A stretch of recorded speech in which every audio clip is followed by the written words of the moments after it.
If you've opened Apple Notes after upgrading to the new operating system, such as, for example, on your iPhone, Mac, or iPad, surely you must have seen this splash screen, which describes the new features available in Apple Notes. In this video, I wanted to give you an overview of what these features are, but more importantly, an opinion on whether these new features could actually make a difference in our daily workflows. So let's get started. The first one is Math Notes.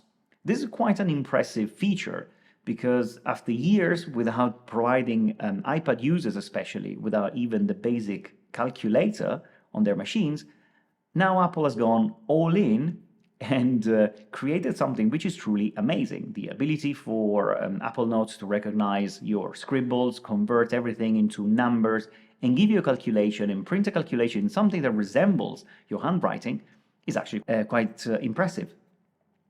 And it seems to be working fairly well. Some of these features are mainly available to people using Apple Pencil on their devices. For example, charts are not going to be available on your Macs. But in general, Math Notes include some basic things which have been available on OneNote, for example, for years, such as the ability to type something like, I don't know, a number plus another number and then the equal sign, and Apple Notes will give you the total for that number. OneNote had it for, I don't know, 10 years. And it's a nice little trick. And then it gets more complicated than that. You can have variables where you say that, I don't know, your rent is so much and number of months is so many, and then you can multiply them and Apple will give you the result of the calculation. You can then tap, maybe edit those numbers or even tap one of those numbers, and using the slider, you can increase or decrease them and the result will change in real time. The same thing will happen with graphs, where small changes you make to the formula will result in an updated graph. And you can have several graphs on the same paper. It's actually quite amazing. But the question at the beginning of this video was, is this going to change my daily workflow? And in this case, the answer, in my case at least, is no. I don't perform so many calculations. I definitely never add graphs to my notes.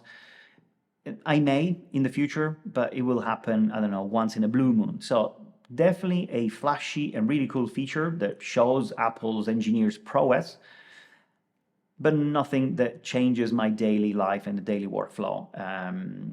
This is the key change made to Apple Notes, and it doesn't make any difference to me personally. The second thing is voice memos. And that is a surprisingly good feature. I wasn't expecting it to be so good.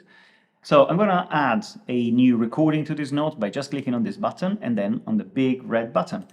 And then I can speak freely. And Apple Notes will even try and insert periods, for example, at the end of my sentences. Let's check it out. You can see the transcription is already here. And if I double click, everything I said is here. And I can, as you can see, it's playing this back, highlighting the actual words at the point I'm pronouncing them, which is quite interesting.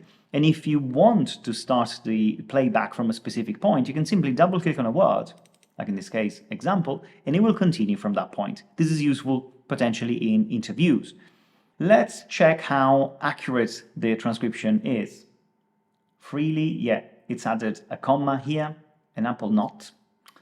We'll even try and insert periods or commas, for example, at the end of my sentences. And again, this is a period. Let's check it out.